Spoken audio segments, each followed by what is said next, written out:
आइए दोस्तों इस सवाल को देखो। If one of the sides of a rectangle is increase by 20% and the other is increase by 5%, find the percentage value by which the area changes. ठीक है, एक रेक्टेंगल की साइज को 20% इंक्रीज किया जा रहा है और ब्रेड्थ को इंक्रीज किया जा रहा है 5%। तो इस टाइप के क्वेश्चंस मैं पहले भी करा चुका हूँ, लेकिन मैं लाइन बाय लाइन सारे क्वेश्चंस कराते जा रहा हूँ। तो ये एक तरह से रिपीटेड क्वेश्चन ही है, लेकिन हम सारे क्वेश्चंस कवर कर रहे हैं, इसलिए मैं कोई भी क्वेश्चंस को स्किप नहीं कर रहा हूँ। तो इसलिए इसको भी हम करते चलेंगे और कितने मेथड से कर सकते हैं वो भी जानेंगे। तो यहाँ पे एक रेक्टेंगल ड्रॉ कर लो क्लैरिटी के लिए। बोल रहा है कि एक साइड को 20% इंक्रीज कर रहा है और दूसरे साइड को 5% इंक्रीज कर रहा है। तो एरिया क्या होता है, पहले हम ओरिजिनल एरिया देखें क्या है। एक्स वाई है, लेंथ अगर मैं एक्स मान रहा हूँ, ब्रेड्थ मान रहा हूँ वाई, तो ओरिजिनल एरिया एक्स वाई। अभी ये बोल रहा है कि नया एरिया एक्स को इंक्रीज कर रहा है 20%। ठीक है, अगर 20% आप इंक्रीज करते हो किसी की नंबर का तो क्या हो जाता है, 100 + 20 करोगे 120% हो जाता है। ठीक है, तो 120% मतलब 120/100। या तो फ्रैक्शन में कन्वर्ट करके कर सकते हो डायरेक्ट, या तो डायरेक्ट कर सकते हो। और यहाँ पे बोल रहा है 5% इंक्रीज हो रहा है, तो 100 पे 5% इंक्रीज करोगे तो 105% हो जाएगा, तो 105/100। ठीक है, ये आपका नया एरिया आ गया। इसको सिंप्लीफाई करोगे तो ये 21 और ये 20 टाइम्स में जाएगा, ये जाएगा 6 से 5। ठीक है, फर्दर यहाँ पे देख लो, यहीं पे कटिंग करके हम देख लेते हैं क्या क्या कैंसिल आउट हो रहा है। ये 3 टाइम्स में गया, ये 10 टाइम्स में। अभी हमारा नया A2 आया, 21 × 3 ऊपर बच गया है तो 63/50। एक्स वाई हमारा नया एरिया आया। तो परसेंटेज चेंज इन एरिया क्या होगा, नया एरिया XY/50 माइनस पुराना एरिया क्या था, XY था, अपॉन XY × 100। ठीक है, अब ये देखो ये 50 ऊपर जाएगा तो यहाँ पे हमारा 13XY/50 रह जाएगा। ये वाला XY ऊपर जाएगा।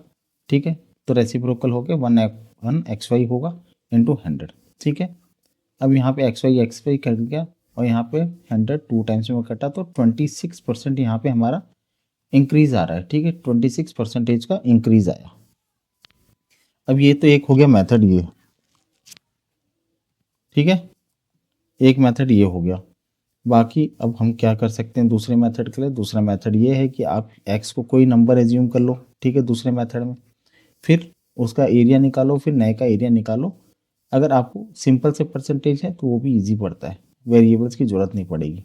ठीक है, वो भी सिमिलर मेथड है, बस हम एक्स वाई की जगह कोई नंबर एब्सोल्यूट नंबर उसको एज्यूम कर लेते हैं। बाकी एक रेशियो मेथड है। ठीक है, रेशियो मेथड क्या है कि थोड़ा सा एग्जाम्स में ज़्यादा बच्चे यूज़ करते हैं, तो इसलिए मैं इसको बता देता हूँ। ठीक है, यहाँ पे लेंथ लिखूंगा, यहाँ ब्रेड्थ लिखूंगा, यहाँ एरिया लिखूंगा। यहाँ पे देखिए रेक्टेंगल में एक साइड को बोला है 20% इंक्रीज हो रहा है, तो इसमें हम फ्रैक्शन को यूज़ करेंगे। 20% मतलब फ्रैक्शन में ये हो गया 1/5। तो नीचे की जो वैल्यू होगी वो उसको मानूंगा लेंथ, ओरिजिनल लेंथ। ठीक है, ओरिजिनल लेंथ। ठीक, और जो इंक्रीज लेंथ क्या है, ये कितने का इंक्रीज हो रहा है बोल रहे हैं, एक साइड में 20%। तो 5 का 20% निकालोगे तो ऊपर वाली हमेशा वैल्यू हमेशा जान लेना कि जिस फ्रैक्शन को कन्वर्ट कर रहे हो ऊपर वाली वैल्यू नीचे वाली वैल्यू को उतना ही परसेंटेज होती है। तो 1 क्या है, 5 का 20% है, तो ये 6 हो जाएगा। इंक्रीज लेंथ कितना हो गया, 6 हो गया। इसी तरीके से ब्रेड्थ कितना हो रहा है, 5% है। ठीक है, 5%, तो मतलब 1/20 वो फ्रैक्शन में। नीचे वाली वैल्यू को मैं मान लूंगा कि ब्रेड्थ है 20। अब ऊपर 1% जो है 5% 20 का क्या होता है, 1 होता है। ऊपर वाली वैल्यू क्या होगा, 5% होगा नीचे वाली वैल्यू का जिसका हमने कन्वर्ट किया फ्रैक्शन। तो ये क्या हो जाएगा, एक इंक्रीज हो जाएगा, 20 + 1 नया ब्रेड्थ हो जाएगा। ठीक है, अब यहाँ पे देखो हमारा 100 पहले एरिया था, इसको मल्टीप्लाई करोगे तो अब हमारा एरिया कितना हो गया, 6 और यहाँ 12, तो 126 हमारा क्या है, नया एरिया है। अब इसका परसेंटेज चेंज निकालो, नया एरिया माइनस पुराना एरिया अपॉन पुराना एरिया 100 था इंटू 100 परसेंटेज निकालने के लिए। और यहाँ 126 माइनस 100 26%। एक तरीका ये हो गया हमारे पास।